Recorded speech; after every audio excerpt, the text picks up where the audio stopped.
Warning, the Stone Age Gamer includes a lot of bad language. Cover your mother ears.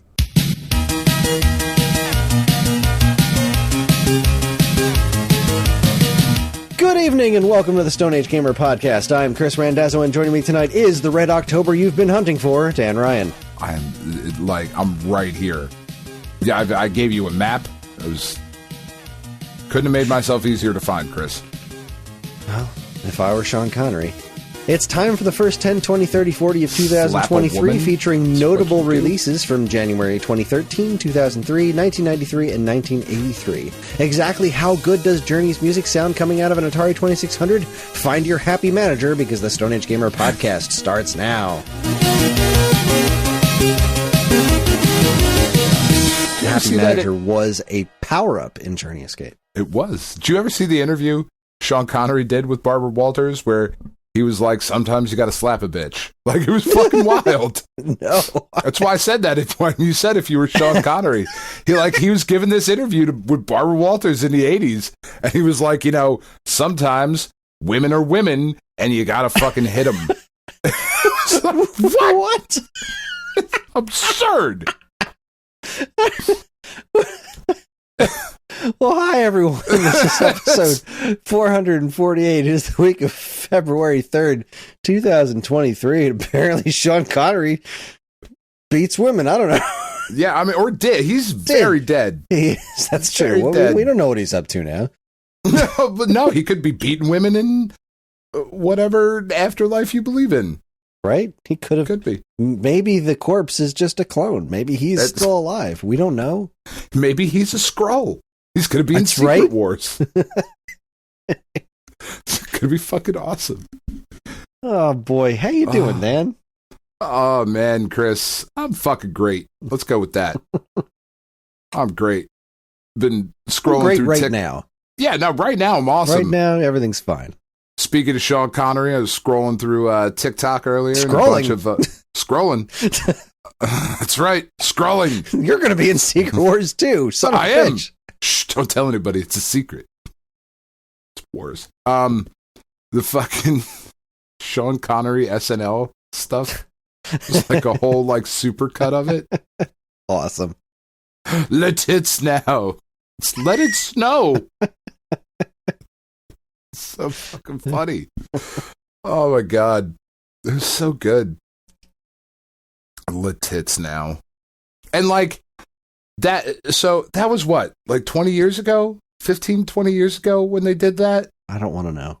And, yeah, that's a really good point. I don't want to know either. But it's been in my head, legit. I know we just got done with, the Christmas season, but there's still decorations up in stores and stuff that say, "Let tits now." And I can't not see that every time I fucking look at it. I'm like, I just keep walking, laughing to myself like an asshole. Oh. Yeah, other than that, an update for anybody who is not in the Discord. And really, if you're not in the Discord, you're missing. Well, Kris interacts way more than I do because I'm a fucking horrible person. But you're missing some good shit. There's a lot of good shit in the Discord. It's fun. I've been posting the dad joke calendar jokes in the Discord whenever they're good. There have been some stinkers, so I just pass on those. But anytime they're even half decent, I pop them in there. Yeah, no, they've been really good. Look at that! Somebody else asked about the dog on the Discord. I didn't even see it. Yeah. So Benji is good. It was. I posted a picture of what was in his stomach to the Discord. Did you ever find out what it was? No, because it was so wrapped up in hair and stuff like it had been. So apparently we talked to the original owners of Benji, like the kids of the original owner, because the weirdest thing was, he had a foreign body in his stomach. He ate something. And in the year that we've had him, he has shown zero inclination to eat anything that is not food. So I just could not imagine that that's what it was. And we talked to Melanie, who's it's her real name. I don't think it matters. I didn't say her last name, but whatever. I was talking to Melanie, and you say your friends' first and last names all the time. super weird to me anyway. But I mean, it depends on what the first and last name is. That's I'm not going to say my friend Sean. He's the Sean Doyle. Yeah, that is a good point. But we called her and we were like, so we think this is what it is. We got to do this surgery. He won't make it through the weekend unless we do this. And she was like, oh yeah, he eats shit off the floor all the time. We're like, no, he doesn't. He definitely does not. That's not a thing. So apparently what it was is that this was something that had been in his stomach for a while. And it had just eventually, as he would like, because dogs get a little bit of an upset tummy every now and again, and they'll eat some dust bunnies, although they will try to find some hair or some grass or some leaves or something that they will eat to try to throw it up, right? And what had happened was, over the years, this thing that was in there had gotten, when he got an upset tummy, he would eat a little bit of grass, and like a little bit of grass that he ate, he would throw most of it up, but a little bit would get wrapped around this fucking thing that he had in there, and it just started growing and growing and growing. And it got to a point where it was too big for him to deal with. And then he started eating hair off of, and like, I have 2 Bernese mountain dogs. Like, there's a lot of hair in my house. I have to vacuum and sweep like 2 to 3 times a day, legitimately. And even with that, there is still, like, if you come to my house and we make you food, there's a very good chance there's going to be dog hair in it. I'm very sorry about that, but like, it just is what it is. That's the kind of house that we have right now. And it's weird and I don't love that, but whatever. So there's always some hair somewhere that I haven't gotten to, and Benji fucking found all of it. And they took 1.5 pounds of shit out of his stomach. Oh my God. And it smelled real bad. But yeah, it did. They were like, do you want to keep it? I was like, are you fucking, what kind of question is that? No. Do you keep it?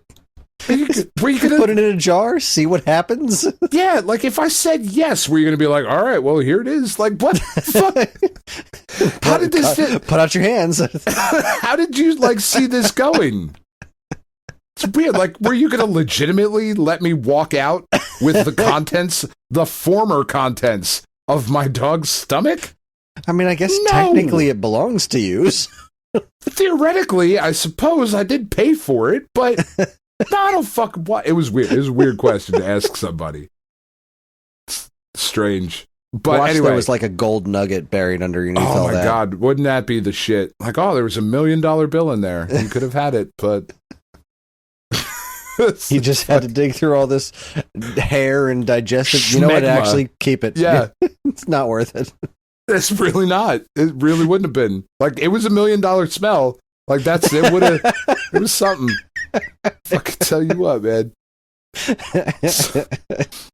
But like, we took him back to the doctor the next day. So like, we finished recording the podcast, and then I think we got up at 7 to take him back to the hospital because he needed to get like more fluids and stuff like that. So like, I mean, I'm stretchering this dog into and out of my house. He's like strapped down to a stretcher. And I just wonder what the people driving by on Saturday morning last week were thinking as I'm walking, like I'm carrying the stretcher out of the house and Tiff's got the other side of it. And there's very clearly a relatively large dog strapped down to the stretcher that we then loaded into the back of my car. It's very odd, but he's good.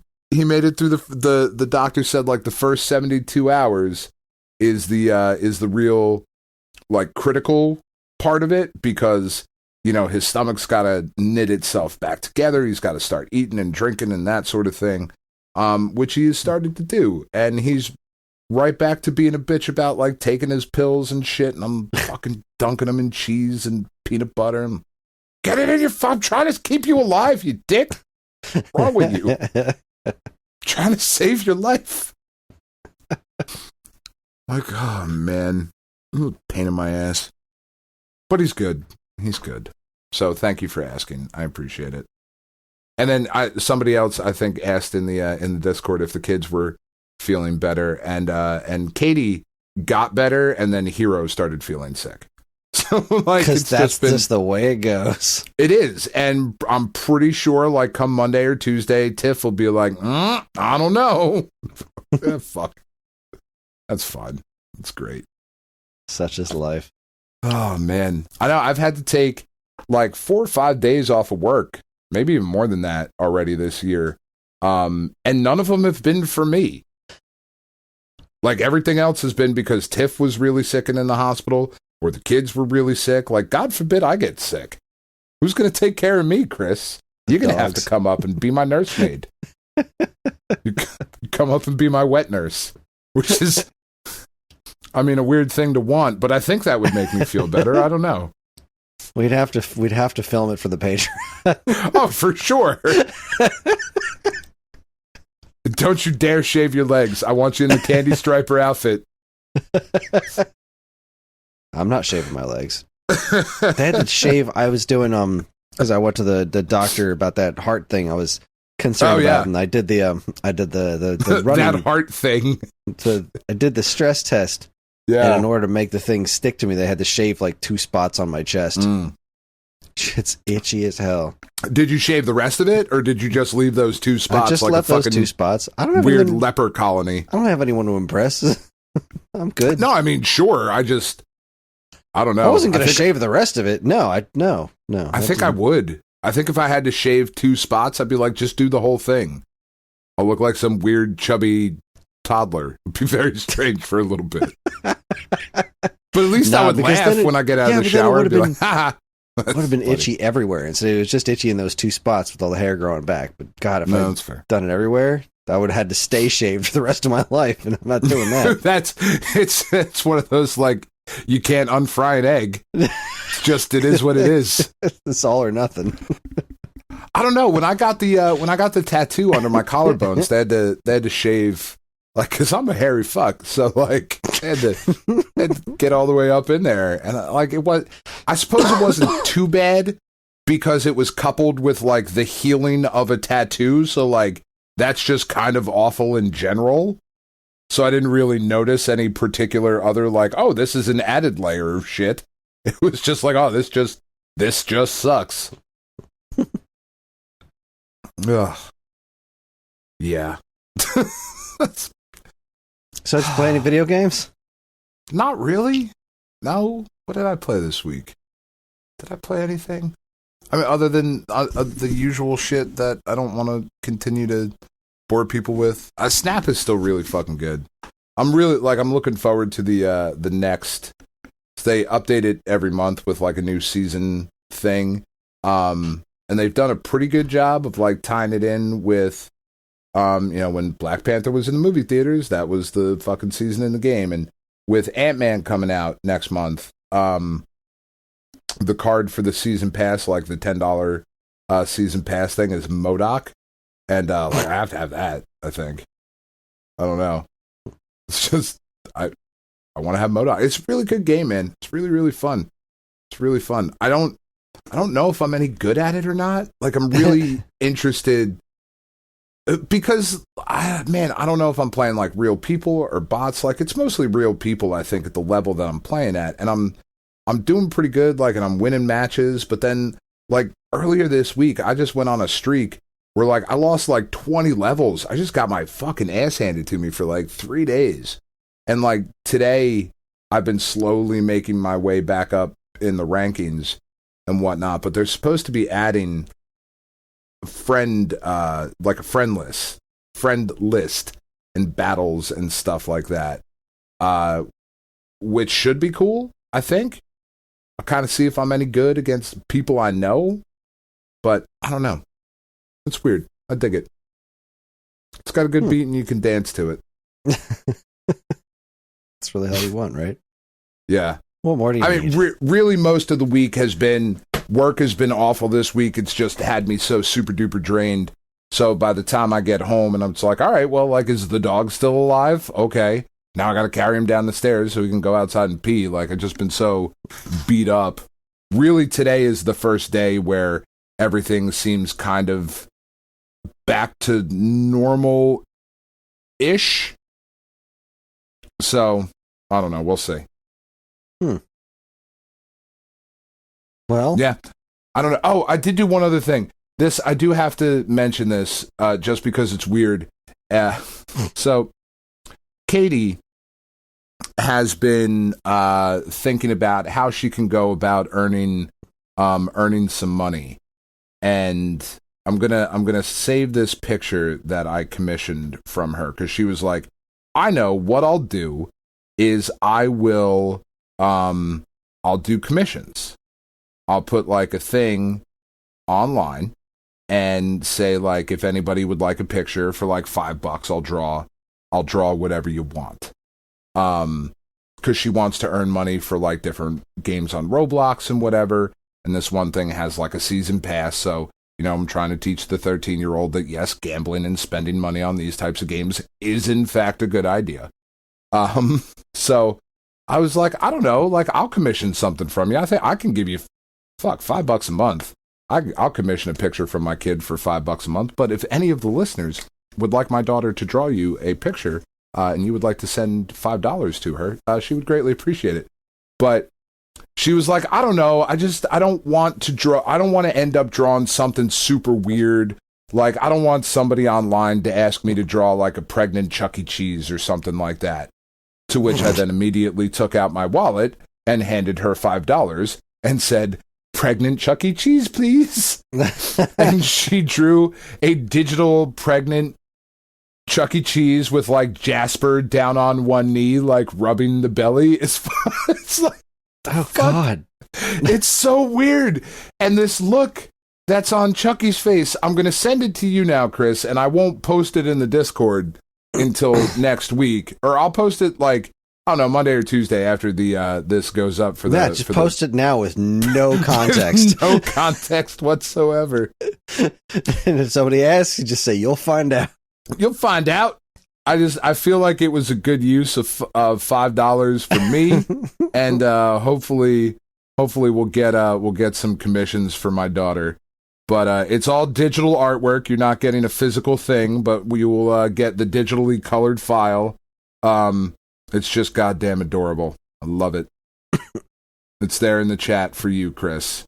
And then she's got one of her sure original. Is.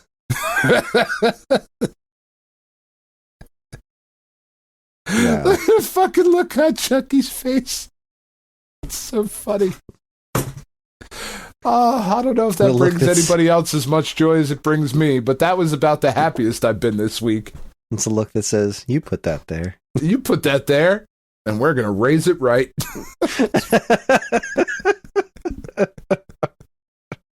I'm so happy about it. It's a good use of $5, right? It's $5 well spent, no question. God damn. Anyway, all right. On with the chlorophyll. How you been this week, Chris? It's been I don't remember if I mentioned, but I tried out. I went for a job. Mm-hmm. I had a job interview last Tuesday, and they said that I should know by the end of the week. I did not know by the end of the week. Excuse me. So after not knowing by the end of the week, on Wednesday, I decided to follow up. I was like, all right, what's conventional wisdom? When do you follow up? And they say you should wait a little over at least a week, at least probably 1 or 2 days more. So I usually wait about 20 minutes. So you make a fucking decision yet? I gotta know. So I emailed on Wednesday, and the guy was like, no decisions yet. I should be making I should have a decision by the end of tomorrow.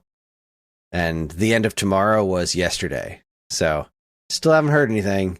And it's one of those jobs that would significantly change my life for the better. So yeah. I don't know. Are they, is it still like posted? Are they interviewing? Because if I can get an interview and do it really poorly, that might help. and I'm happy to do so. It was my understanding that what the guy told me during the interview was that they were already pretty far along in the process. They already did second interviews with a couple of people, but they saw when I handed in my resume, they wanted to throw me into the running. Okay, so that's pretty cool. Yeah, that was definitely a boon to my self-esteem there. But I have been feeling pretty confident that I knew exactly where I fucked up the interview. So, like, sure, the fact that they haven't said no yet is somewhat surprising to me. But maybe I didn't fuck up as bad as I thought I did. Was it the Family Guy moment? Where do you see yourself in 5 years, Peter? Don't say doing your wife. Don't say doing your wife. Don't say doing your wife. Doing your son? Was it one of those kind of moments? No, not quite that bad. But there are two things. Mainly it boils down to a lack of confidence on my part. Yeah. You know, I haven't interviewed for a ton of jobs, like, and certainly not in a while. Yeah, definitely not in a while. I'm very, very fortunate to have gotten most of the jobs that I've attempted to get. So it's just not something I have a ton of experience with and a ton of confidence in my abilities, because I never went to school for the things that I do. I just do the things that I do. Yeah. And, you know, in my head, there's this stigma against, well, I don't have a degree that says I can do these things. I can do these things because I do them all the time. I do these things. But I don't have a piece of paper that says I know how to do them well, or that I've been trained to do those things. So, right. You know, there's just a mental internal stigma about that I've never properly been able to shake. So I think I played down my abilities too much during the interview in a bit of just, I don't know, attempted self-preservation that I think backfired. But sure. I don't fucking know. Right? Yeah. He just got back to me the other day saying that they hadn't made a decision, which says to me that I'm not out of the running. So that's pretty cool. I don't know.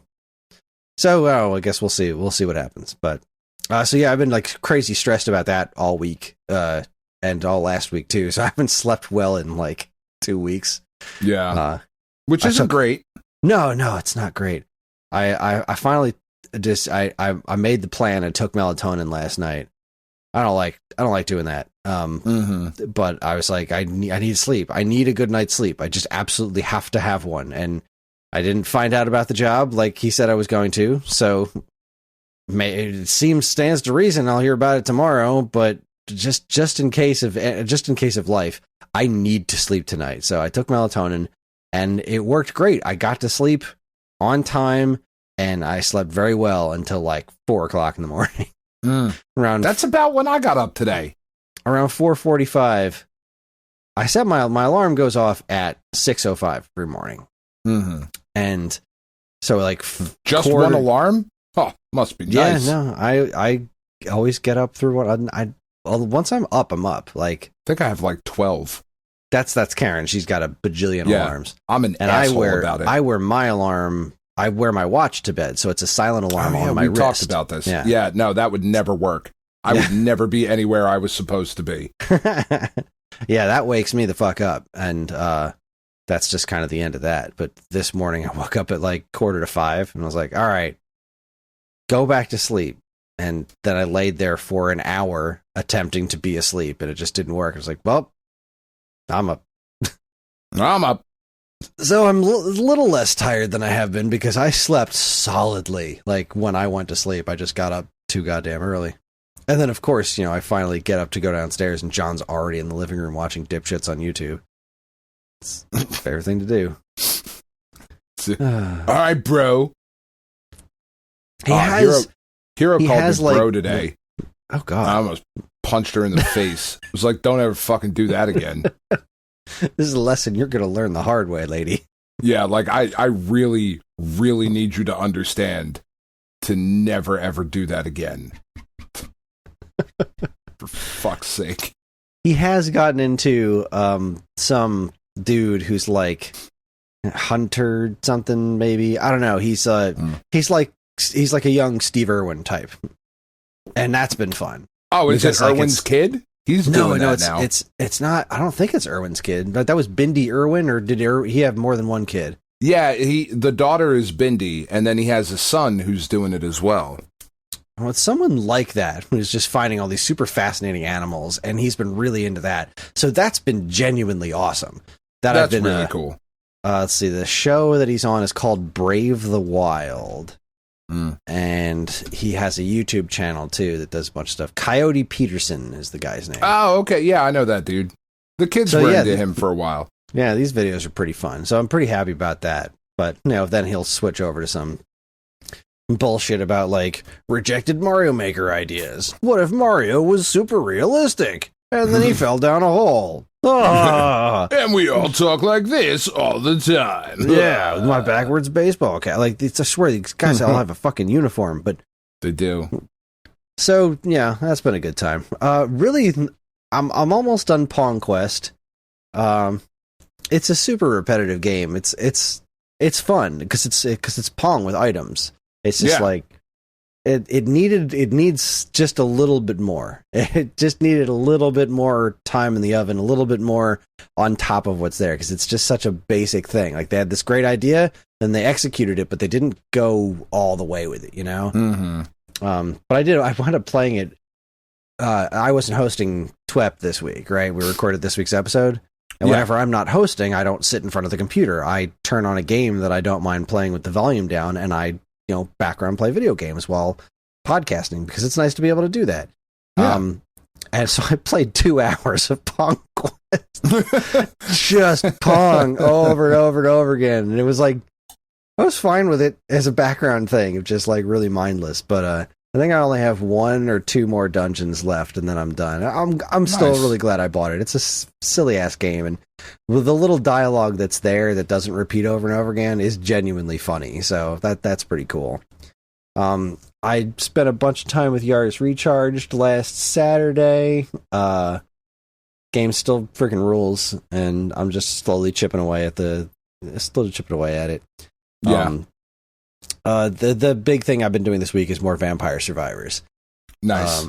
I'm still, every single time I think that game has given me all it has to give, they just unlock more and more shit. So I unlocked a couple more characters. I'm on this mission to beat the Red Reaper. That's my mission right now. And the little research I've done online is that, so there was this one trick that I saw online. So since I just recently got into the game, I didn't know that there was a major update that changed a bunch of things. Okay. But there was this one trick that you could do with this one character. If you set your power-ups to a certain way, and you got the rune tracer, you could stand at this one specific spot in the library, and it would just bounce right on top of you. So nothing could hurt you as long as you stood perfectly still in this one exact spot. That was pretty easy to line yourself up on. So as long as you did that, what you do is you stand there and you don't level up at all, because enemies level up with you. There's a scaling difficulty, and that includes the Reapers. So by the time you get to the Red Reaper, you're insanely powerful, right? That means that he has a couple 100 million hit points. Yeah. Which is nuts, right? That's kind of the point. So for sure. You stand in this one spot, and at a certain point, I don't know if you've ever played the game and you've gotten to a point where it just keeps leveling you up over and over and over and over and over and over again. Yeah. What happens is there's only so many gems that can appear on the screen at a time. And eventually, once you've maxed out the number of gems that can appear on the screen, one red gem will continue to collect all of the experience for every, it doesn't stop counting the amount of gems that should be placed, but instead of placing more and more gems, they put all the experience into one single gem. So eventually you'll collect that one and you'll get all of that experience at once, which is why that happens, where there's chaos everywhere, and then all of a sudden you're 5 levels up in a row. Yeah. Because all that experience has been collected into one gem. So what you do is you stand still for the entire 30 minutes, because the Red Reaper shows up at the 30-minute mark. You stand still for the entire 30 minutes, or you put it on turbo mode if you have that unlocked, so that the clock goes 10 times faster. And You don't level up at all, so that when the Reaper shows up, he's as weak as he can possibly be. Mm-hmm. And then as the Reaper shows up immediately, you have to get the you have to have, what is it? It's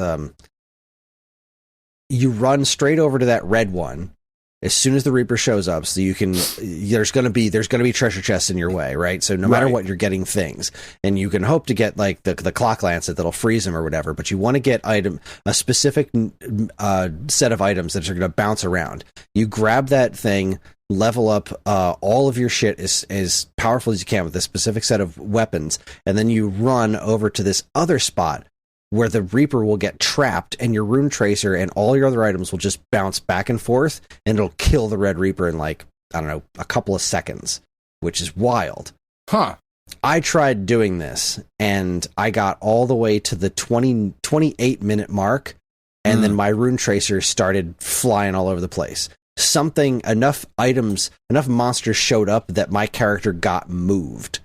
And that just ruined the entire thing, because as soon as you move, then you start collecting gems and leveling up and stuff. So it just ruined the whole damn thing. I was like, well, this clearly doesn't work anymore. Well, fuck. However, they added new items in the update that theoretically can let you kill the Red Reaper. They give you a genuine shot to fight the thing. Right. And not just instant game over. Exactly. And not in a cheesy sort of way. It's like, if you can get these items, then you can theoretically have a shot. So it's the evolved Clock Lancet and the evolved Laurels. Because the evolved Clock Lancet makes this, like, circle around you that it does. I forget what exactly it does, but it doesn't just freeze things that are in there. It, like, sucks health away from them. Like, every time they're in there, it halves their health. Now, it'll never kill them, but it will always half their health every time the attack counts. Which, you know, for the Reaper that has hundreds of millions of hit points, still takes a little bit of time. Sure. But the evolved Laurels, they make it so that not just you're temporarily invincible like the regular Laurels do, they also make it so that every piece of damage you take is 10 instead of whatever hundreds it is when the Reaper comes out and gets you. Yeah. Right? So I just got the Laurels tonight. I have them both leveled up now, so I can get both of those items theoretically in a single run, which means that if I use those two things and get a couple items that are strong enough to do enough attacks, and I get lucky, I should be able to take down... I get lucky. I should be able to take down the Red Reaper the next time I play, theoretically. But there's still a bunch of other characters I'm trying to lock, too. Like, there's a gold and silver ring. That was how I updated the Clock Lancet. And then the two red things was how I updated the... what was it? The Laurels. But there's this other one I'm trying to get, like, in the library. There's a purple Reaper playing a piano. Okay.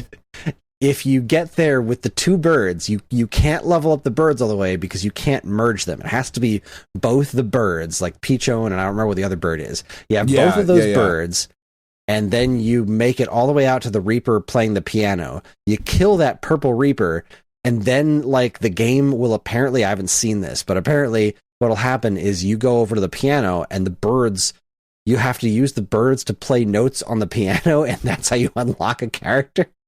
I fucking love this game. I swear to God, this was $5. It is the gift that keeps on giving. There's such an insane amount of content in this game, and I haven't even touched the DLC yet. It's fucking ridiculous. Yeah, it's pretty nuts, man. Like, I am very, very happy with that game. And it's such a weird, like, the way it's all set up and all the different things that you do. There's a lot of, like, really weird things in it that are just... very old school in the way that you would, like, find these things out. Like, oh shit, what just happened? All right, now I got to try and recreate it somehow. Yeah. It's full of so many strange little secrets. It's so goofy. I love this game so much. Yeah, it's really cool. I mean, I totally understand why this was a lot of people's game of the year. I don't think it will. Yeah. I don't think it would have overtaken Atari 50 for me just because of how much that game meant for me. But, like, no, for sure. time goes on, the more time I spend with Vampire Survivors, like it would actually give Kirby a run for its money as far as just like the amount of joy I've gotten out of this stupid fucking game. I just love it. I can't blame you. What I didn't get a chance to do today was Onion Assault came out today. I haven't got a chance. I haven't had a chance to download it yet, but I really want to, especially because like I'm starting to feel really bad for the game's creator.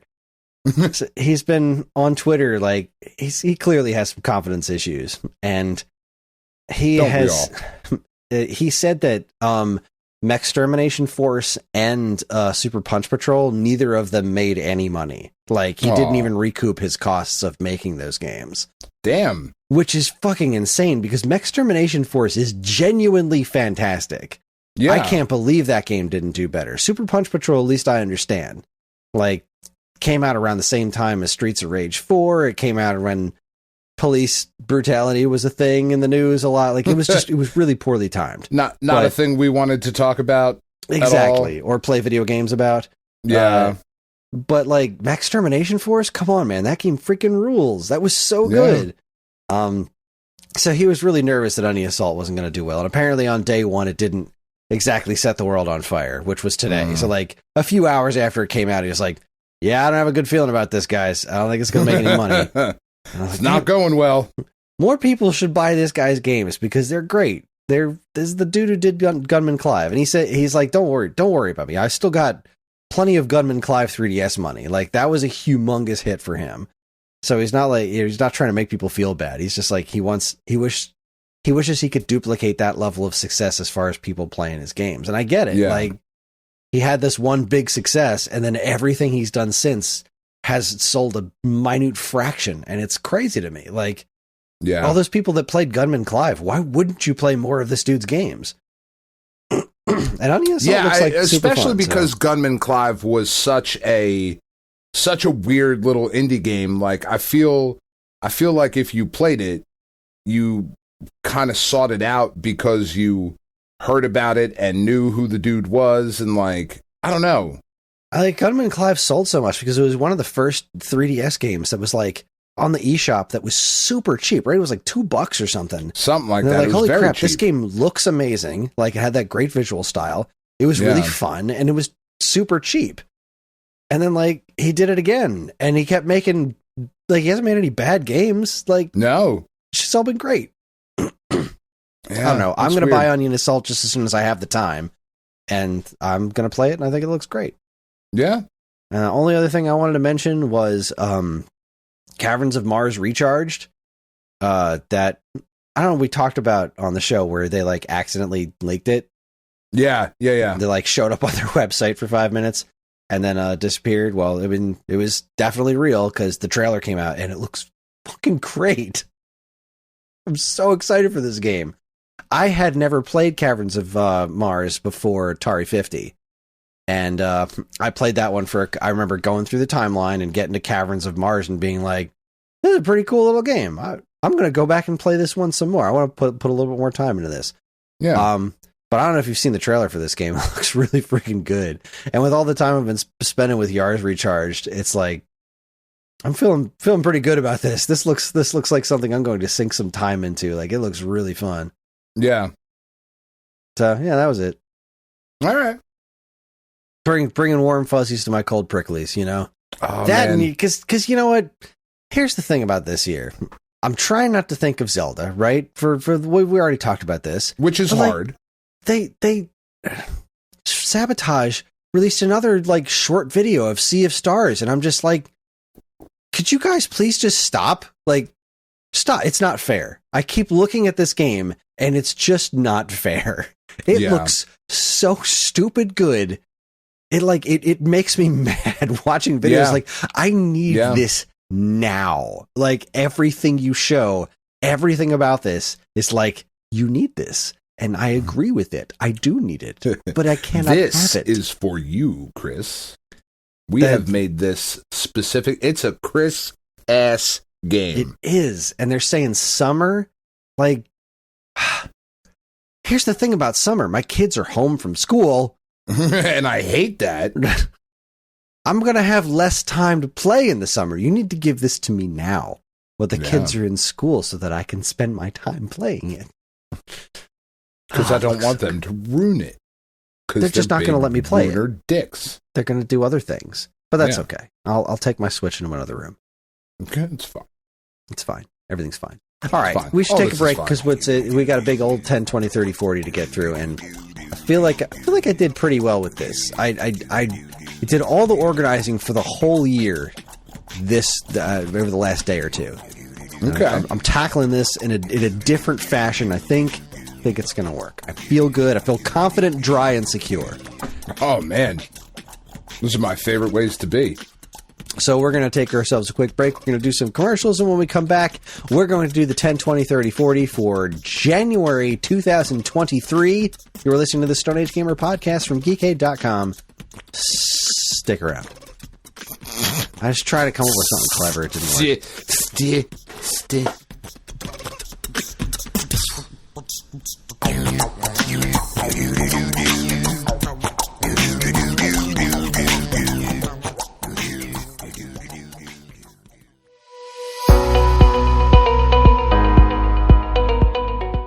Hi everyone, Kris here.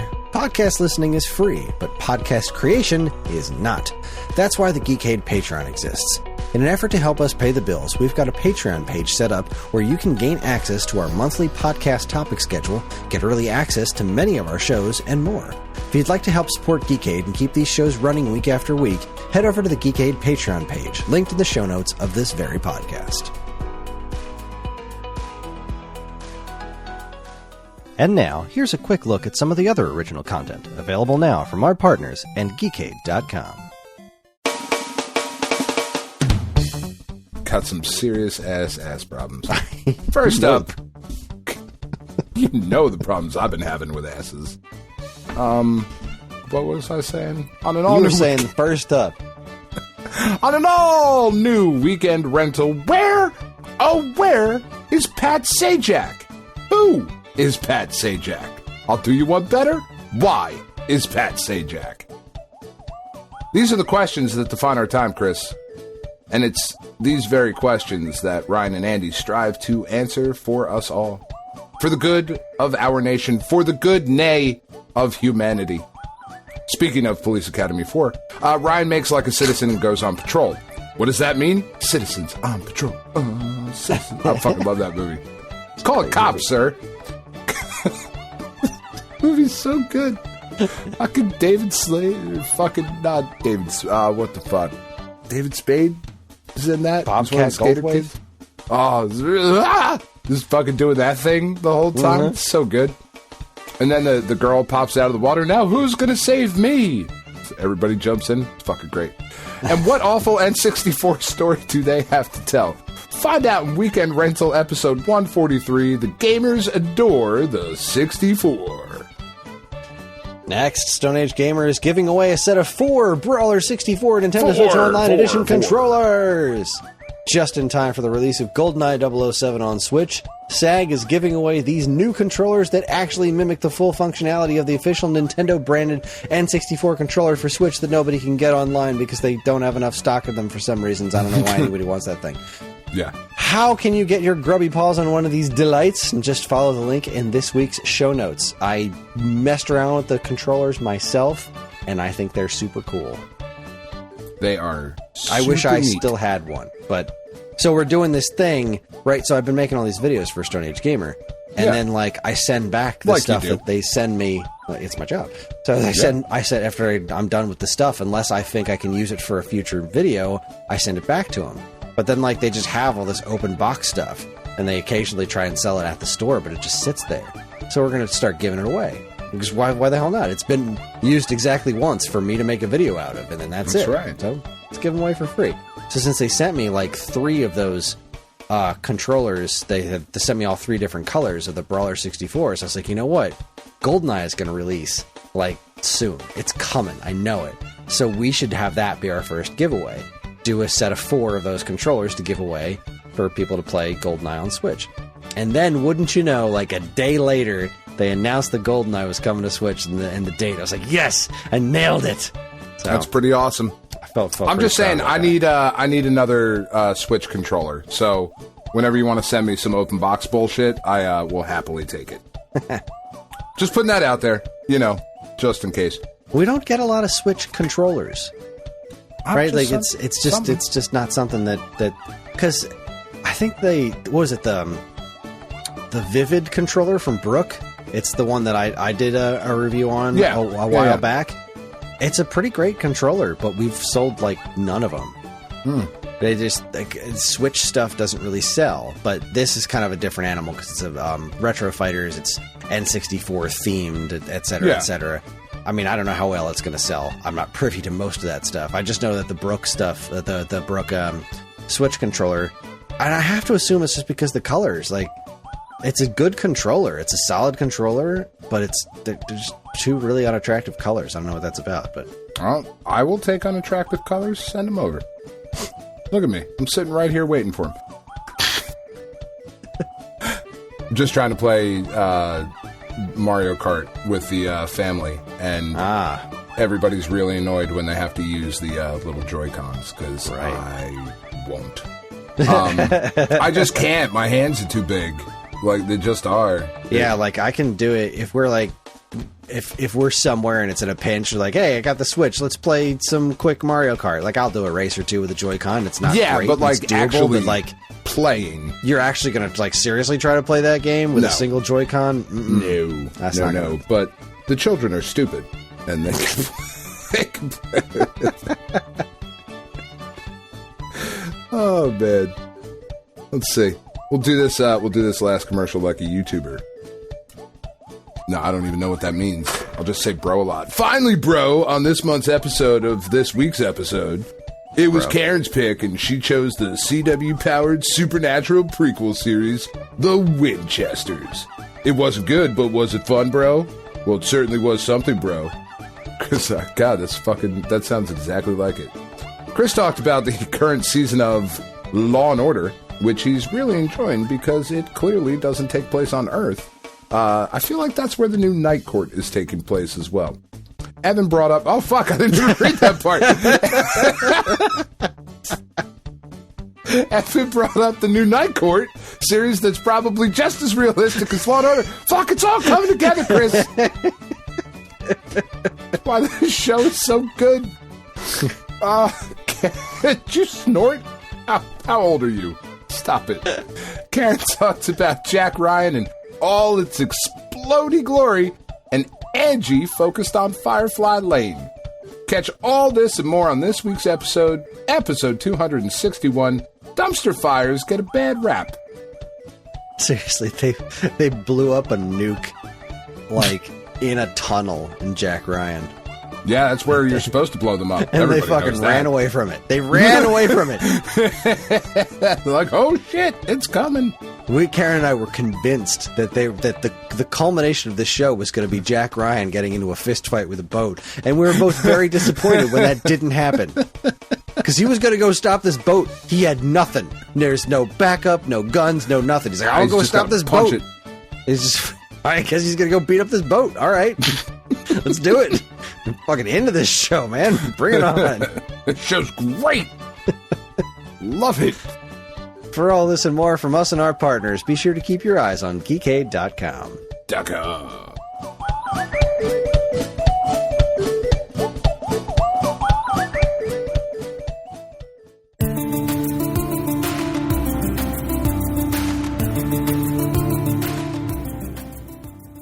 Hey, we're back.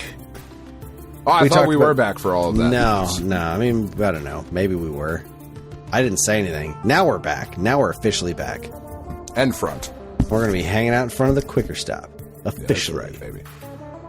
Anyways, it's 10, 20, 30, 40 time where Dan and I talk about games that were released 10, 20, 30, and 40 years ago this month, which means we're covering January 2013, 2003, 1993, and 1983. And is it me or does 1993 seem so much farther away from 2003 than 2013 does from 2003? Yeah, I would agree with that. It feels 2013 feels like, yeah, that was not that long after. That was like a minute ago. Yeah. But like 93 to 2003 just feels like a whole other world, which is weird because like 83 to 93 is kind of a similar thing. Like that doesn't feel like it's a huge difference in time. I don't know if I agree with that. It doesn't. I don't know that I disagree. I haven't thought that hard about it. It since this is new information. It's new information I'm receiving right now. So we're going to jump back 10 years into the past, and we're going to go to the year 2013, where we'll be covering the platforms PlayStation 3, Xbox 360, Wii U, Wii, Nintendo DS, 3DS, PSP, and Vita. Later this year, we will eventually get around to the Ouya, the Xbox One, and PS4 launches as well. Those were all in 2013. But that's not till Ouya doesn't come out till June. So for the first 5 months, we're going to be talking about those systems that I just mentioned. Now, we've been stuck in this pattern of spending way too much time on this shit. So what I'm going to do is I have... Because we're us. I have these pages open, and I'm just going to kind of scroll through, and you know what I think I'm going to do? Do you want the links too? That's what I'm going to do. Yeah. I'm going to send the links to you. We'll both scroll through, and we'll talk about the games that tickle our fancy. So we're looking for... Just go ahead and scroll down. Are they coming Facebook Messenger? Yeah, Messenger. So you're going to scroll down to about 3/4 of the way down the page. It'll get you to the January 2013 stuff. And a lot of DLC. We got Anarchy Reigns came out. I'm not sure I remember that one very much. Let's see. DMC Devil May Cry. That was that. What a weird thing to reboot, right? Yeah. Why Devil May Cry didn't seem like the kind of thing that needed an edgy reboot at this point, and yet there we were, and we got this weird DMC edgy reboot of Devil May Cry, and I don't think it went over very well, because then Devil May Cry 4 happened, and just kind of like, it was very much like that Prince of Persia that came out, and was like, never mind. All right, hold on. My computer was running slow. I'm just getting it open now. How am I sorting now? I've opened. It should be set to by release date, and you should already be on the right page. All right, PS3. So, yeah. Yes. Okay. Keep scrolling. The Cave came out for PlayStation 3. I think they came on other platforms this month as well. Ni no Kuni, Wrath of the White Witch on PS3. That was a big deal. Why am I not? Oh, hold on. I'm still looking at February. Why am I looking at Yeah, DMC was February. I'm looking right at it. It says January 15th, 2013. Hold on, let me scroll down. All I see is February. Oh, there we go. Hold on. Yeah. There we go. It's a big-ass page. You got to go to like 3/4 of the way down to get the... Sorry, this is new. We're learning. Yeah, it's all right. Okay, there we go. Yeah, all right. So, back up, though. Fucking The Cave is fucking great. Yeah, I know you love that game. That game is so very, very good. And the 72 on Metacritic is complete and utter horse shit. And if nobody has played The Cave, it's just a really cool, like, platform adventure, puzzle solving kind of thing where you get to you pick 3 different characters at a time, and you like unlock all of these weird intertwining stories, and it's a very Double Fine type game, and just really, really good game. I still haven't properly played that one. Maybe someday I will. Yeah. Like I said, Ni no Kuni, I know that was a big deal. Looks like the Hitman games all got fancy remasters, like individually and then as an HD trilogy.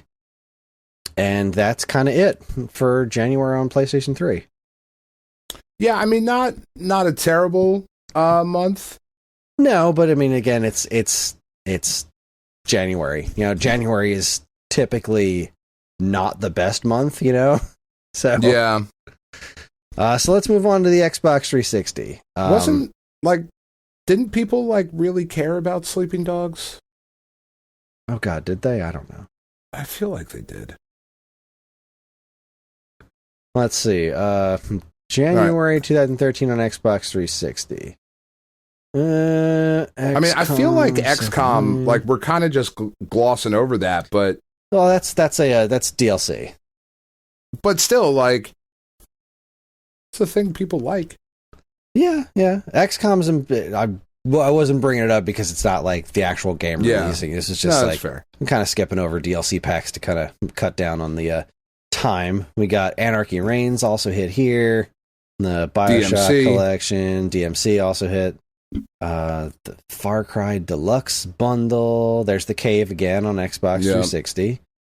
Map packs, Sleeping Dog stuff. Heavy Fire Shattered Spear. Shattered Spear. It's very much like Metal Gear. Yeah, rhymes with it and everything. That's right. Something called Skulls of the Shogun. Skulls of the Shogun I never heard of that. Is pretty cool. I don't think I played that on Xbox though. I think I ended up playing that. Man, where the hell else was this released? Maybe I did play it on Xbox. It's a little like turn-based strategy kind of game. It was pretty dope. Had a cool little art style. But that is again it.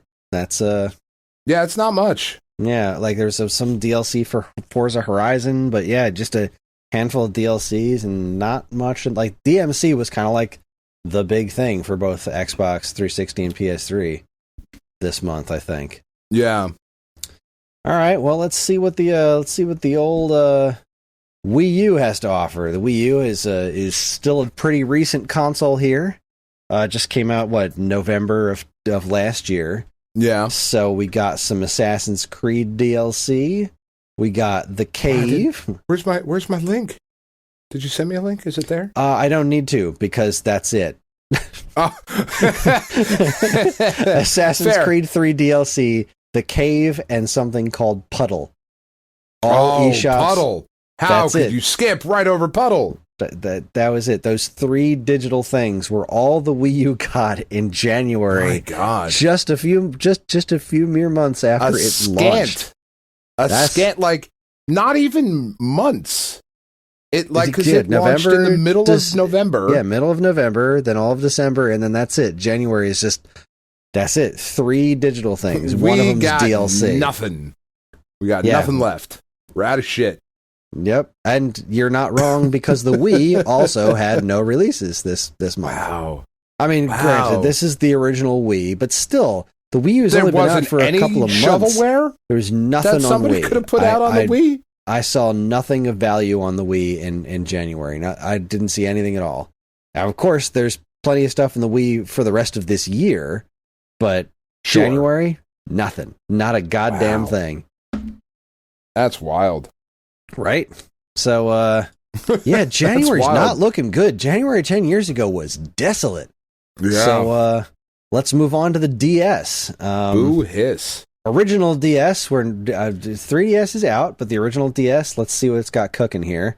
We've got a bunch of digital stuff.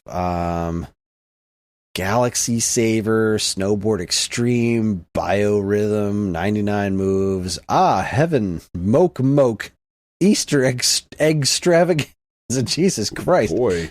Scribblenauts Collection, but that's not really a new release. The Kids Learn bundle. Oh, wait, I'm all the way in March now. Never mind. Whoa, where did I lose January? 99 Moves was the last thing in January. Holy crap. All right. So January was just those 4 things. Galaxy Saver, Snowboard Extreme, Biorhythm, and 99 Moves. All DSiWare. None look interesting in the least. So, no. Yeah, not great. We're talking original DS.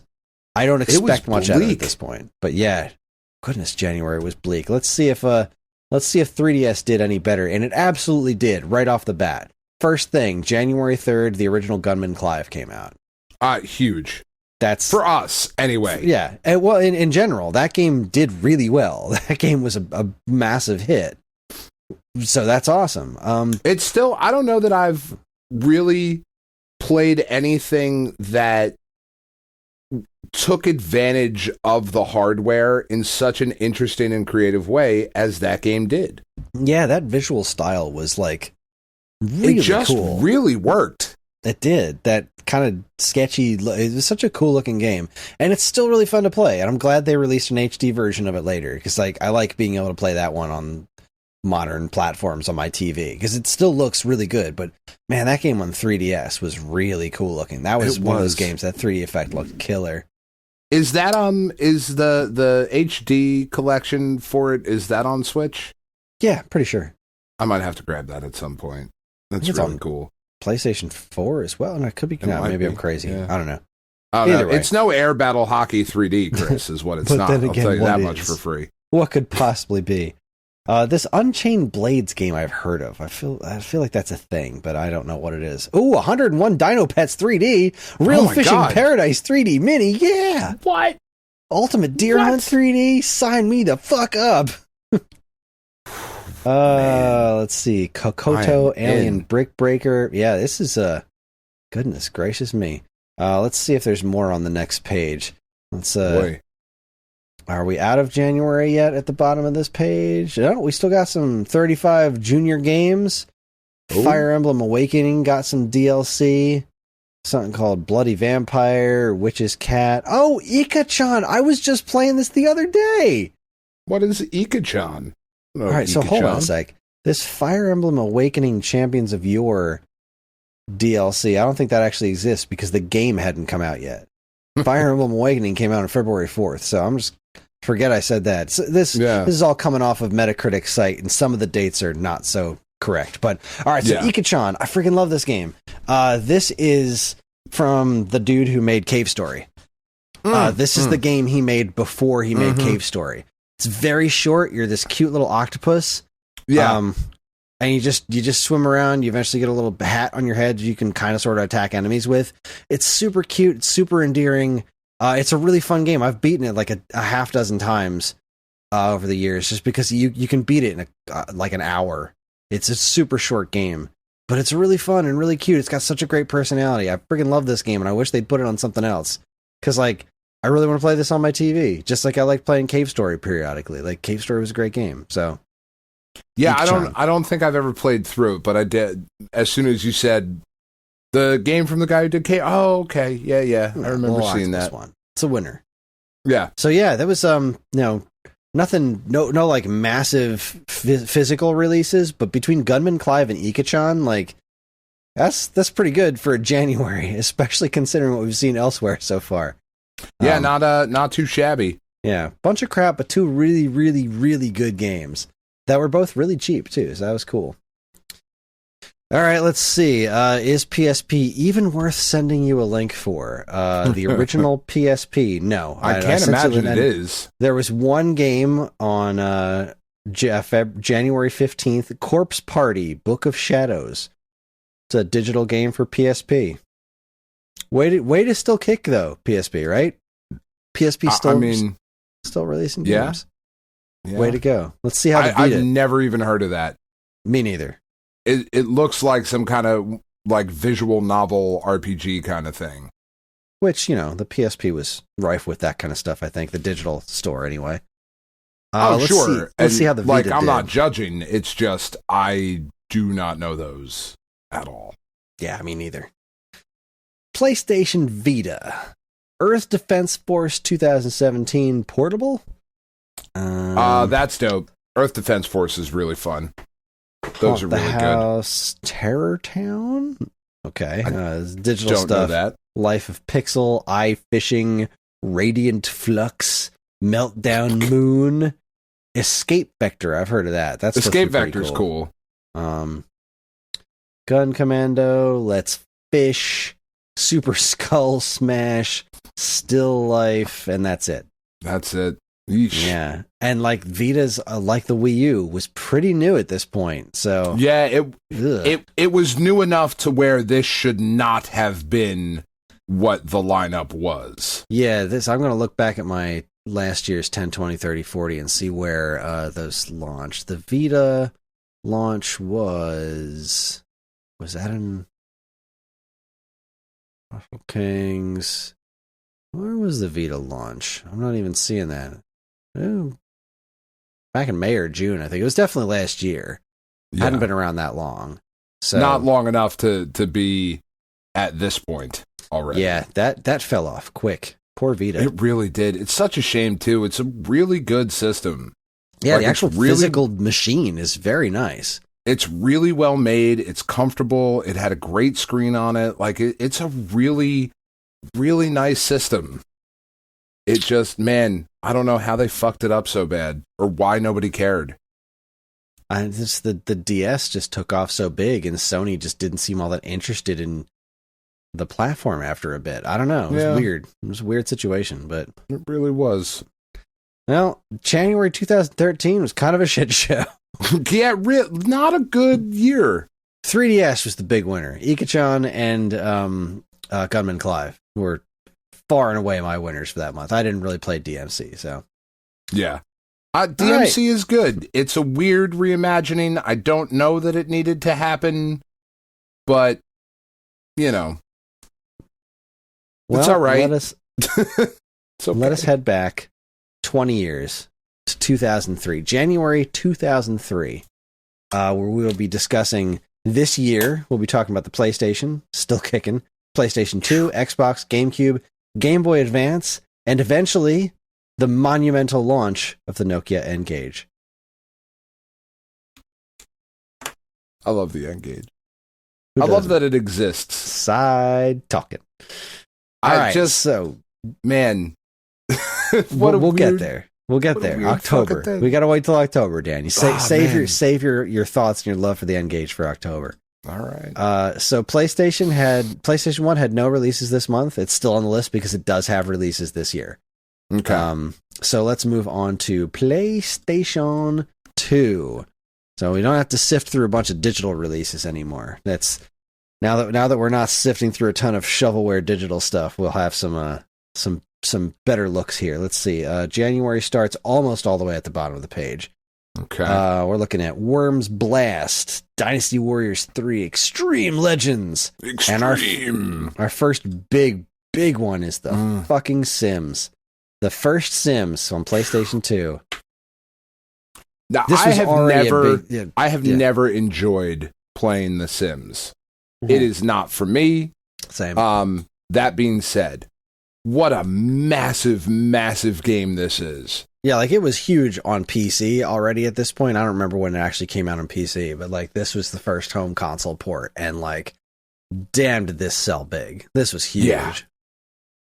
I mean, I don't feel like The Sims is, I mean, it's definitely not anywhere close to the big deal that it used to be. And I don't even know still if around. Are people still playing The Sims? Like, is it still making money? I think so. I mean, I know you're not on the board of EA, so like, I know you don't have that exact information. I think it's still a thing. But man, just scrolling up a little bit, like ATV Quad Power Racing wasn't a huge deal, but it was a pretty decent seller. It's a super fun game though. Those ATV Quad Power games were like legitimately, they were pretty fun, really fun. But the next War of two, the Monsters and the Getaway, those were a couple of days apart. Like I didn't care about the Getaway, but that game was pretty freaking popular, right? It was a popular game. Anything that was like GTA was popular at that time, and you know, the Getaway was the next thing that was kind of GTA-esque, or at least was marketed that way. Yeah, but and it was in London, and it had like cool accents and voice acting and all that. But who the fuck cares? Because War of the Monsters came out. War of the Monsters. That game, I fucking love that game. I still love that game. I still pop it on. I'm like, kids, come on, let's fucking beat the shit out of each other. This giant kaiju. Like, that game's incredible. It's such a good game. I feel like Where is my new War of the Monsters? I don't know that I own that game. Do I not own that game? That would be a fucking tragedy. I own it physical. I own it digital.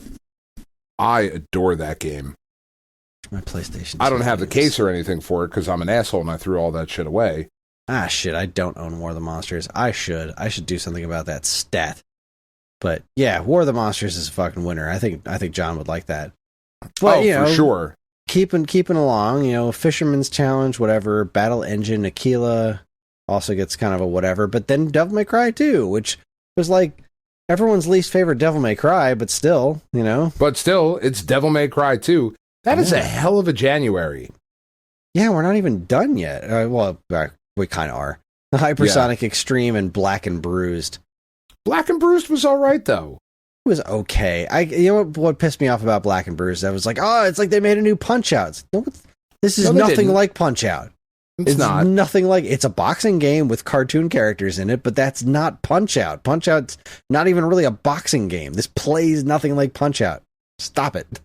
Oh, man. I just scrolled a little bit into February. Holy shit. All right. Yeah, we'll get there. Oh, boy. There's some all right. Solid. Big biggies. That's a good month. That's a good January right there. Right after That's Christmas. What I remember. With that's what Januaries were like when I was a child. You got your War of the Monsters. You got the... I mean, that's Sims actually... Sims Getaway, War of the Monsters, Devil May Cry 2. And Dynasty Warriors 3. Like, those games still sell. They do. Like, that's a whole ass thing. That's real big. It's a good month. It's a big ass month. Solid. Let's see how the competition did. Now, I know the competition was, PS2 owned this generation, but yeah, Xbox and GameCube was still a thing, and I'm looking at right away on Xbox. Apparently, this is the first game released on Xbox. It's again all the way almost towards the bottom. Something called Pulse Raider that has a rating of 24. Ooh, I want to find this game now because that sounds delicious. But right above that, you get Panzer Dragoon Orta. Man, do I love that game. This wasn't a massive seller, but to the people who knew, the Saturn fans were like, "Shit, we got a new Panzer Dragoon game. Sign me up." And I love this game. Boy, did Sega fuck that up. That should have been on PlayStation. That should have been on everything. It should have been on either PlayStation or GameCube, because I feel like a lot of the Saturn fans, the Sega folks, went over to GameCube, or it would have found a broader audience theoretically on the PlayStation.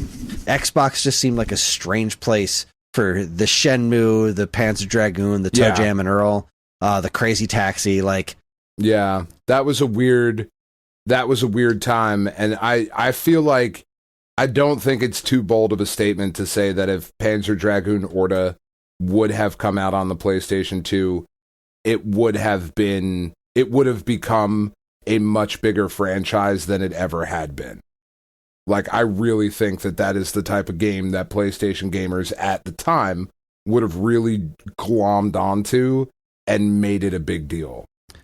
I think... Which would have been great. It's an awesome game. Personally, I think that would have been the case had Orta come out on GameCube. I think if they had ported Saga to PlayStation 2, if they had ported Saga to PlayStation 2, that would have blown the fuck up. I feel like Orta, especially around this time on PS2, would have gotten overlooked. Like, I can't shake the feeling. There's something about that game that just, it would have made a bit of a splash, but because the PS2 had such a library, I feel like it might have gotten lost in the shuffle. But if they would have gotten lost in the PlayStation 2 January for damn sure. That's for damn sure. But if Panzer Dragoon Saga had gotten ported to PlayStation, which was like, that was the JRPG system right there. And Panzer Dragoon Saga was so freaking cool, and they've still never ported it to anything. Like, I think that would have been huge. Yeah. I felt like Panzer Dragoon belonged on GameCube. That was just like, because it's that weird kind of Star Fox kind of game. Like, I felt like that's where that would have found an audience. I don't know. I know a guy, Digital Eclipse. Maybe we can get a Panzer Dragoon collection. Would be nice. That's what I'm saying. Don't fucking threaten me with a good time. Let's see. Moving on. Battle Engine Aquila also came out on Xbox. Dead or Alive Extreme Beach Volleyball. I mean, you can't overstate that it was a big deal. As in, a lot of lonely dudes bought it. But yeah, I don't know. NATV Quad Power Racing I certainly judged that way more harshly than I do now. You know, back when it came, it was like, you fucking douchebags, you fucking jerk it off to your little digital whatever. But now I'm like, whatever, man. Live your life. It's fine. I mean, Dead or Alive has always been Jiggle Physics, the fighting game. So for sure, this was a natural evolution of that.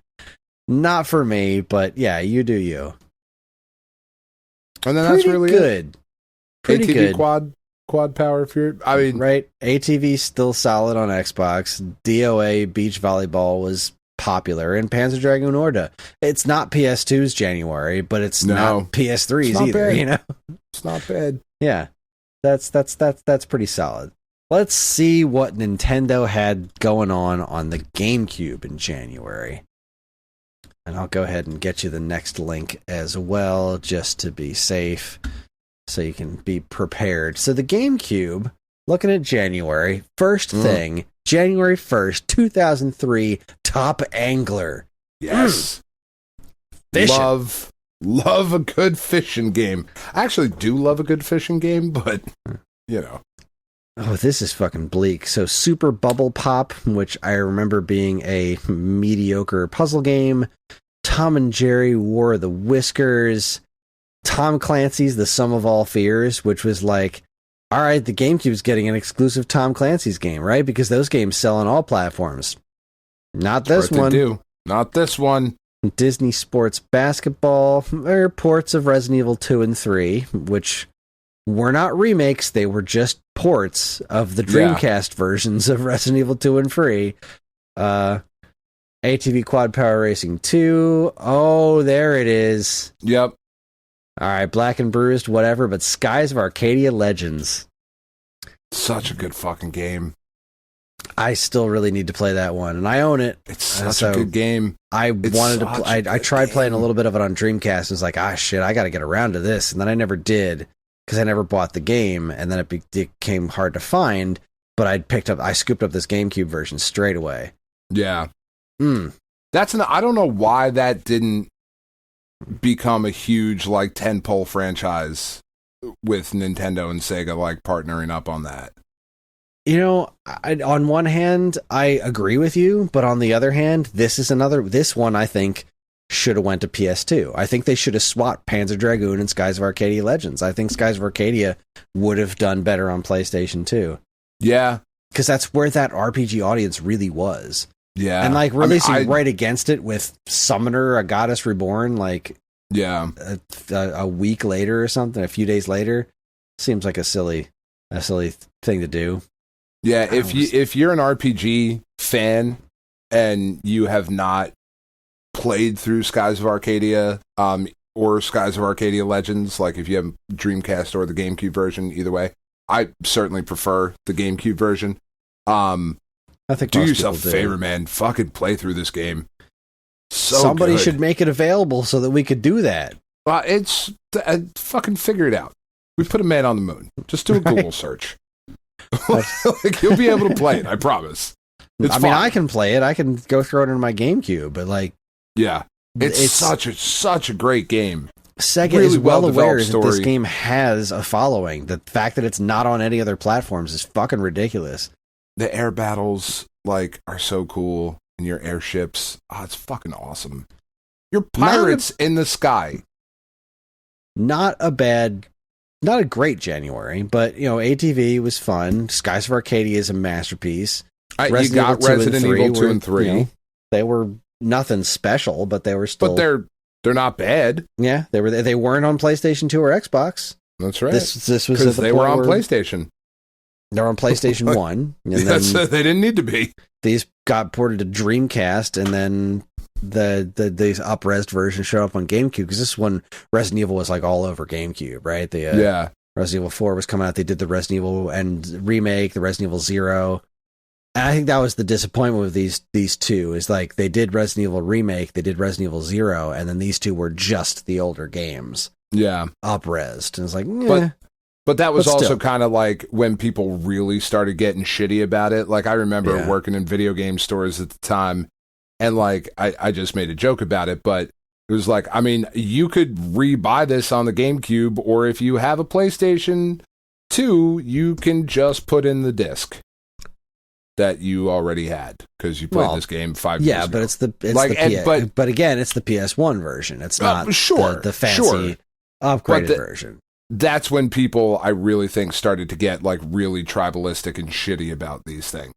At least that was my experience working retail at the time. No, I think you're right. Yeah, it was unfortunate. Resident Evil 2 currently goes for 106, and Resident Evil 3 goes for 95. I'm glad I picked those up. Don't spend that much money on either of those. Yeah, don't do that. Even That's a little just bit. Collector's item things. All right, let's see. Game Boy Advance. What's the GBA got for us? We're kicking off with Carnage Rally. Yeah, the crying. That's the first word in the description of that game is crying. And the first word to describe these games that are on the list so far is also crying. Carnage Rally is not a bad game. It just has the most hilariously awful cover art ever. Yeah, it's bad. Carnage Rally Carnage Rally is a shame because it's not a masterpiece, but it's a pretty cool racing game. Carnage Rally GBA. I'm looking at it's like a top-down racing game that nobody played because the fucking box art was hilariously bad. But like, watch it. If you've never played it before, if you've only seen the box art, watch a video of it. This was a pretty fun racing game. It's top-down, kind of like the old Micro Machines racing games. Yeah, but it's got all these really cool scrolling effects while you're playing. Like it's I don't know, like the trees are modeled in 3D, but you're only looking straight down at them, so they have this really subtle movement about them, and it is a cool game. It's not a masterpiece, but it's got an 81 rating, which is earned. It's a solid Game Boy Advance game. But Jalico gonna Jalico or Jalico, oh yeah, got the Jalico junk. Sea Trader, Super Bubble Pop, Jazz Jackrabbit. That was my nickname in high school. F1 2002, Crash Bandicoot 2, Entranced. I don't think any of these were. I mean, this was like they were doing a bunch of those Game Boy Advance Crash and Spyro games. I don't know. And then Digimon Battle Spirit, which seemingly wasn't all that great either. Yeah. Not a great month. Nah, not great. PS2 for the win. Yeah, PS2 for the win. Solid Xbox and GameCube months. Yeah. PS2 had a genuinely great month. 2003, January. Better than 2013. So much better than 2013. All right, let's go back to 1993. So 1993, we're going to be talking about arcade releases, any notable PC releases that came out, NES, Super NES, Genesis, Sega CD, TurboGrafx 16, TurboGrafx CD, Neo Geo, Game Boy, and Game Gear. So Master System is officially done releasing games in the US, and I'm not covering the European games, because who has that kind of time? Certainly not me. The Atari Lynx and the CDI exist at this point, but I cannot find any dates for any games. Like I can find what year some of this stuff came out, but I can't find any months. So we're just not going to cover those platforms because who has the time? But we will eventually be covering the 3DO as well. 3DO I'm gonna have to do some research. I found some release dates for the 3DO. But anyway, there were no major arcade releases, no major PC releases that I could find. So let's move on to NES. I'll get you the link. So this is going to work a little bit different than what we were looking at because this is a Wikipedia page, and what you can do is it's all done on a table, and you can just set North American. Yep, organize North American by release date. And we'll just scroll on down to January 1993 and see what we're working with here. Why am I looking at 1980? Okay, no. I'm going up. What's happening? So January 93 looks like 4 games. We've got Batman Returns, Break Time, the National Pool Tour, Overlord, and Ultima 5, Warriors of Destiny. This is Overlord. Mingus do? Nothing? Okay. Yeah, sorry. I don't know Overlord for NES. I don't know any of these games, but Batman Returns, really. I don't even remember the NES version of Batman Returns. Yeah, I don't know. I just hear Overlord and I think C-Lab 2021, and that makes me happy. Right. Okay, there you go. That was the This Is Overlord reference. Very sad that you missed it. Pudding can't fill the emptiness inside me. Well. Huh. So this was, I never played Batman Returns on NES. It doesn't look bad. It's a Konami beat 'em up. Yeah, I mean... Because Sunsoft did the other ones, Batman and the Return of the Joker, and this is a official movie tie-in flavor, and he's walking around. It looks pretty decent. Punching shit in the face. Batmobile racy segment, and then he's fighting the Penguin and the giant mechanical duck. Love a big mechanical duck. Yeah, so clearly the NES is on its way. I mean, it's 1993. So yeah, it's been around. But yeah, this is let's see how the Super Nintendo did. Let's see if that did any better. Super Nintendo, January 1993. Oh, this reset all of my stuff, so I gotta reorganize these myself. I had them all set, and then I updated my browser, and it reset all my pages. So North America. Very dare you. January 1993 on the Super Nintendo Chalmers. Uncharted Waters. Yeah, all right, let's see. California Games 2, Hunt for Red October, Power Moves, Uncharted Waters, and that's it. Damn. Yeah, it's not great. Oof. Woohoo. Not great. Yeah. Damn, Big Super woof. Nintendo. I'm even looking around like, no. There's nothing else there. I can't make that great. No. That's just not going to happen. All right, well, let's see how the Sega Genesis did. Come on, Sega Genesis. Show me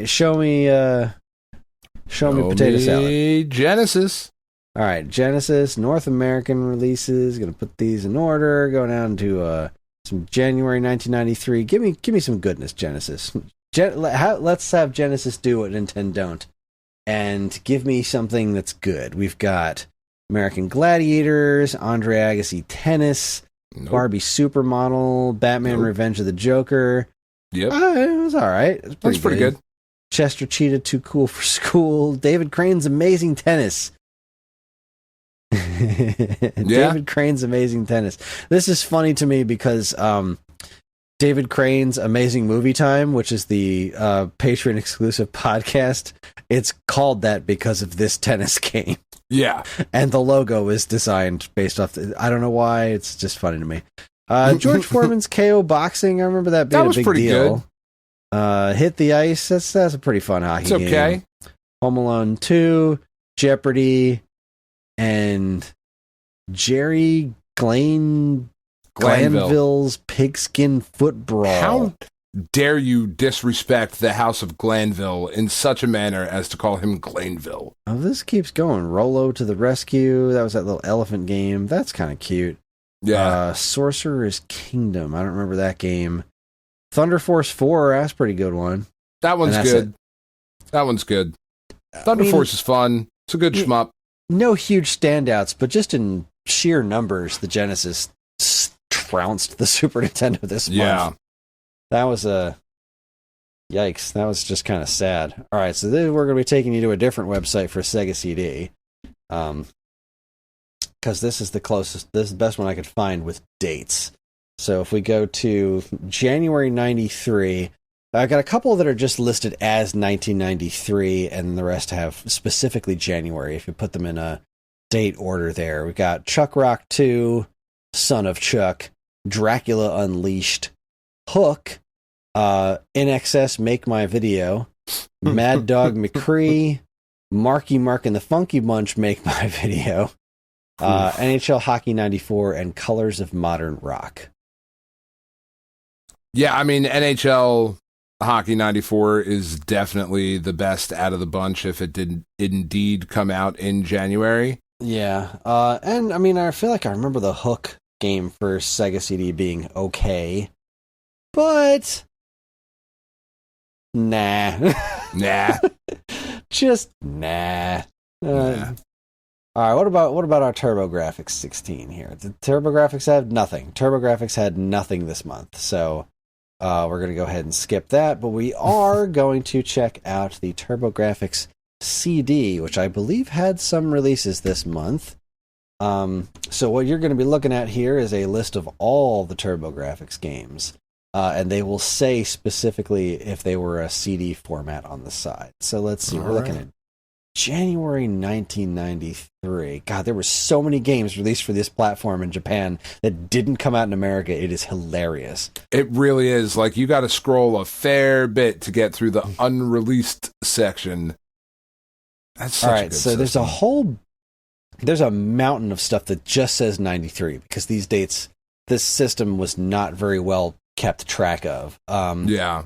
So just for the sake of reading the 1993 games, I don't think most of these came out in January, but Bomberman 93, Dungeon Master, Godzilla, John Madden Duo CD Football. I didn't even know that existed. Yeah. Legend of Hero Tanma, Lords of Thunder. I love that game. That game's great. Legend of Hero Tanma is pretty good too. Magical Chase is one of those legendary games that cost a buttload of money. Might and Magic 3, Sim Earth, Super Air Zonk is another killer game. Yeah, it's Sid a great Mead's game. Terraforming and Vast Steel. People like Vast Steel. I own that game, but I've never played it because it's a JRPG. It just didn't really speak to me. But those all came out in 93, so I can't really credit them to January. What I know is January, according to Wikipedia, is Buster Brothers and Camp California. Buster Brothers is okay. It's never been my favorite, like, arcadey kind of game. Here. And I don't know it's all right. About Camp California. No, I know jack and shit and about Camp California, which is as much as Wikipedia knows. Yeah, it doesn't even have an entry for it. Just has it listed. Even less. Let's see. Let's do a little research. Let's see if Moby Games has anything on Camp California. Watch it be the greatest game ever made. All right, Camp California, TurboGrafx CD, just says 1993 on Moby Games. Camp California is the second and last game based on the short-lived multimedia property of the same name, featuring a group of anthropomorphic animals who are the official mascots of surf rock group The Beach Boys. Oh, shit. What? I do love The Beach Boys. Not gonna lie. And you don't know about Camp California? I know nothing. How much could you really love the Beach Boys and not know about Camp California? Apparently not very much, Chris. Yeah. I question your Beach Boys fandom, sir. Sir. Sir. This is a Wendy's. All right. Well, that's information I have now. There's a Beach Boys related TurboGrafx CD game that came out at some point. So I just sent you the link for Game Boy. Yeah, that's fucking weird, man. Scroll down to our January 1993 for the original black and white Game Boy, which is still kicking. And we've got a handful of games. A couple that are just listed as 1993. We've got Alien 3... Krusty's Funhouse, Race Drivin', Rampart, Spot the Cool Adventure, Empire Strikes Back, Top Gun, Guts and Glory, Top Rank Tennis, Zen Intergalactic Ninja, and Zool Ninja of the Nth Dimension. I cannot imagine any of those games are any good. No. I mean, like, Race Driving was cool in the arcade. Black and white Game Boy version of Race Driving? Nah.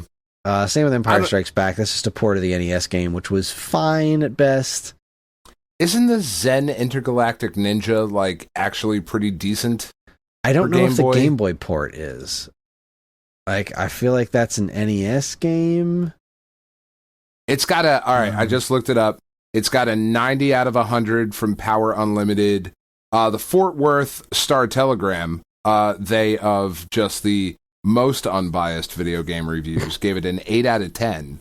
And the Paisley Daily Express, which, if you're not subscribed to it, is really what kind of fucking communist are you? Gave it a 13 out of 20. Well. Yeah, I thought this was, like, relatively well-liked. Yeah, looking at a playthrough right now, the Game Boy version, it actually looks pretty solid. Huh. Who knew? Well, yeah, not me. I mean, other than the Fort Worth Star-Telegram and the Paisley Daily Express, they knew. Well, clearly they did. They know everything. Well, that just leaves us with the Game Gear. Let's see if the Game Gear can give us some real solid goodness this month. Now, again, the Game Gear's release dates are not the easiest things to track down with any real sense of accuracy. There's a bunch of stuff here that's just listed as 93. So I'll read those. Battleship, Chuck Rock 2, F-15 Strike Eagle, F1, Green Dog, Ms. Pac-Man, PGA Tour Golf, Spider-Man Return to the Sinister Six, and Super Off-Road were all listed as just 1993. So, I mean, take that for what you will. I don't think any of those things actually came out in January. The only thing that specifically says January is Super Space Invaders, which I have not played the Game Gear Super Space Invaders. What makes this special? Super Space Invaders for Game Gear looks like Space Invaders, but with colorful backgrounds, like a cityscape. Which isn't a bad time. No, Space it's Invaders actually kind of cool. It just looks like a sort of updated version of Space Invaders. That looks neat. Space Invaders. Yeah. Way to go, Taito. Oh, I don't know. Boy, this is going poorly. Are you not enjoying this new format that you've created? No, I'm not the format. I'm talking about the game lists. Like the format's actually going really well. I'm pretty happy about this because you get to see the list of games too. It's going pretty well, but oof. There haven't been any there's been a couple of winners, I would say. That one PS2 month was pretty solid, but yeah. Yikes. Other than that though, big oof. 1993 January, not the greatest month in video game history. No. There have been better. Genuinely shocked at Super Nintendo. Like, wow. I thought there was way more than that. And I know there is this year. 93 was a great year for Super Nintendo. Yeah, that's what I'm saying. Like, I thought it was, kind of consistent. I guess January was just like, never mind. Yeah, fuck it. We'll work on next month. We're good. So that sends us back to 40 years ago in the past. We're going to go to January 1983, where we will be discussing the Atari 2600, the 5200, Odyssey 2, and Intellivision, ColecoVision, Vectrex, and Game & Watch. Though most of those platforms had nothing of note come out in January. Which I guess isn't terribly surprising, considering what the game industry was at this point. Like, who's releasing new arcade games in January in 1983, right? Yeah, some not a good ton of stuff people. Is coming this year in this generation. There's a lot of really good stuff coming. Some pretty hefty months. The only two platforms, actually, nothing on Odyssey 2, nothing on 5200, which is hilarious considering the 5200 just came out. Nothing on ColecoVision, nothing on Vectrex, and no Game & Watch units. We have 2600 and we have Intellivision. So let's see here. This is coming from AtariArchive.org, where we're getting these dates from. And Atari 2600, January of 1983, actually has a pretty decent amount of games. I'll let you have a second to get down to there. And I'll send you the link to the Intellivision list as well. So January 1983 on Atari 2600, we have something called Egomania, which I don't think is about Eggo waffles. Which is unfortunate. Quite. There's Demolition Herbie. You heard me right. I feel like Ferg just covered this one pretty recently on his podcast. I could be wrong.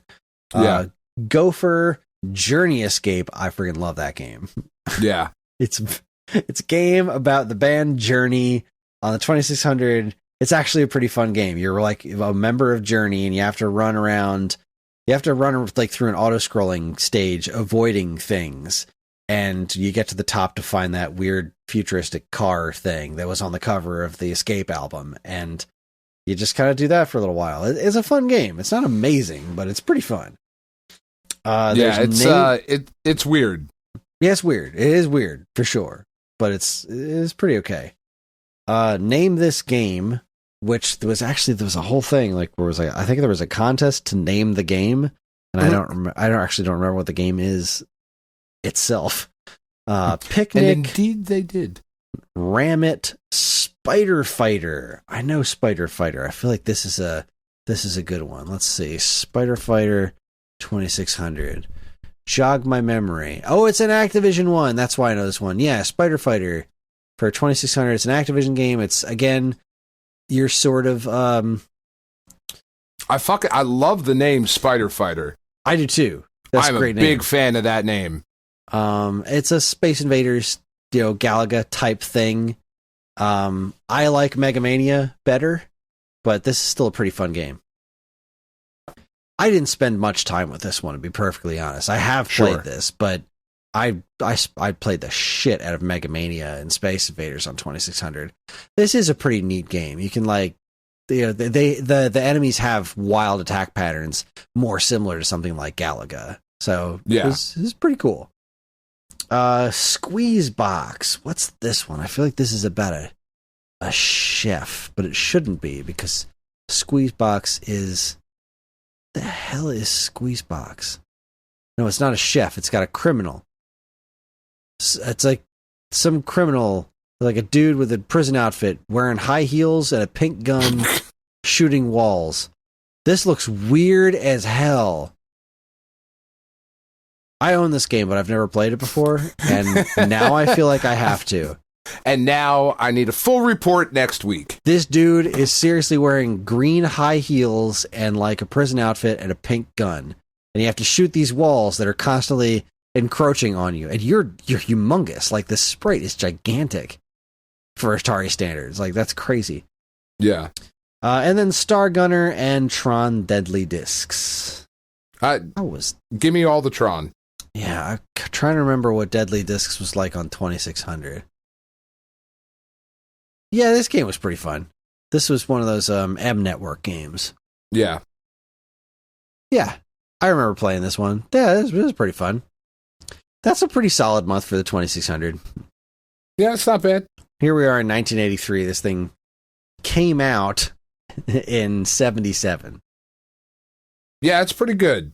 This is what, 6 years later? Yeah. In 83, and we're still... And it's in January. You've hit the Christmas rush. That's pretty good. Yeah, that's not bad at all. And there's like look, just scroll down a tiny bit and look at February. Like, yeah, it's big. February's got a lot of shit. So yeah, Atari 2600 is doing pretty well at this point. That's cool. So let's see what the old Intellivision had to offer in 1983. Yeah, not terrible. We got Dragonfire, which was an iMagic game. It's a good Mousetrap. Shark, which is one of those games that people seem to love on the Intellivision. I've never played that one. Sharp Shot and Venture. That's solid. Yeah, I am, again, much more familiar with the ColecoVision version of, like, Mousetrap and Venture. Wow, I got that out and, like, I didn't even stumble over the words. Well done. Yeah. What's your Roger?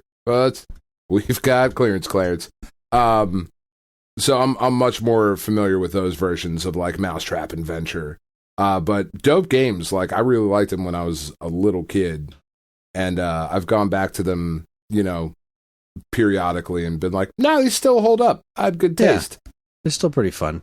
Well, the Intellivision versions look okay. I just think about playing anything with that disc and thinking, you know what? I'm good. Yeah, I don't need to. I'll do something else. Well, there you go. That's those were decent months for both the 2600 and Intellivision, but the fact that nobody else had anything, no ColecoVision, no 5200, no Odyssey 2, no Vectrex, like nothing. Yeah. Boo. Hiss. Yeah. So, January, not a great month for games for the last couple of decades. However, that is all going to change starting in February. Things get a lot beefier, but Well, maybe not on Intellivision, but everywhere else it does. Intellivision's got 2 whole games, but you know what? It was the Intellivision. What are you going to do? How do you feel, Dan? Tired, a little hungry. Yeah, I'm exactly the same. Tired and a little hungry. I could eat. I might go upstairs and snack because I've been stress eating a lot this week, and I don't see that stopping anytime soon. So, there we have it. There's your 10, 20, 30, 40. What an interesting month, huh? Yeah, it really was. It's I mean, it's not surprising. It's January. It's like, the thing with January is weird because on one hand, you blew your load in November, right? You wanted all that stuff out for Christmas. I mean, hopefully, probably December as well. But if all things are going as they should. January is like, well, everyone's got gift cards. Everybody's got new systems and stuff. Like, you want stuff on the shelves. But I guess you already have stuff on the shelves that came out in November, so it's... Yeah, it feels like with the PlayStation 2, like every month was like that.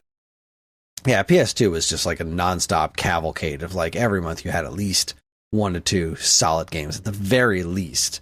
So, not unsurprising. But yeah, everything else was just kind of okay. A couple of like that PS2, Xbox, and GameCube between Panzer Dragoon on Xbox and Skies of Arcadia on GameCube, like that's good. Yeah, the 20 was the best, I think. Yeah. Without a doubt. Well, that's all I got, and that's going to wrap this shit up. That is our show. Join us next week when we bring you not the last starter kit, the Xbox. Yes, by popular demand, we're going to keep on going all the way up to the current generation. So no Switch, PS5, or Xbox One, but everything before that, we're going to do 1020. We're going to not 1020. I'm fucking tired. We're going to do starter You fucked it up, Chris. Edit it. Fucked it up. I did it. We'll fix it in post. Yeah. You hear that, Evan? Fix it in post. Yeah, we're going to do everything before that. And it's going to be fun. I know. We'd like to thank our intrepid editor, Evan, for fucking just playing the master for you. It's about all he does. You don't know. You don't listen to the show. I have no idea. I have no clue. My voice on the podcast could be like put through some weird modulator and everybody thinks I got this really weird like high voice. I don't know. I would have no clue. I have absolutely no idea. We could have drops. There could be musical interludes. There could be all types of stuff happening. Yeah, it's just opera singers going on in the background the entire time. For no reason. It's a really weird show. In case you're wondering why we don't have more listeners, there's your answer. We'd like to thank our asshole editor, Evan, for adding opera to this episode. For editing our assholes. All right. We are on most social media platforms. And if you want to get in touch with us, we aren't very difficult to find. All it takes is a quick look at our show notes. You'll see links to our social media accounts as well as all manner of other fun stuff, like a link to our namesake, StoneAgeGamer.com, which I swear to God, if they listen to this show. Why are they still affiliated? Because I'm sitting here wondering, how is Evan editing them? Because usually you think of editing to make them better, but I feel like he would make them worse.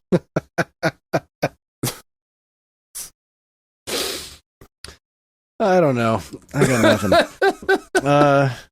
If you'd like to get early access to this show's episodes as well as a bevy of other shows on the Geekade Podcast Network, check out our Patreon, also linked to in the show notes. It helps keep this show running week after week, and all our patrons are loved and appreciated by Evan. It's true. That's right. I've watched him do it. It's all over Pornhub. You've watched him do it?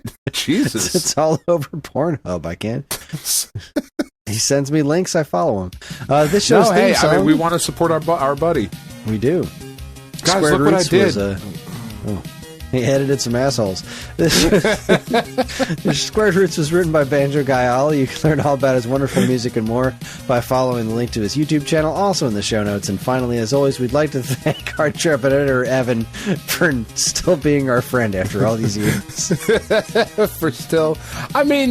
He hasn't quit yet. No, and we don't pay him because we don't pay ourselves. We sure don't. We just pay ourselves in laughter. That's right. All right, Laughter that's and it, love. everybody. I got nothing else. Dan's got nothing else. We're both hungry and tired. Thanks for listening. On behalf of Dan and myself, keep playing games.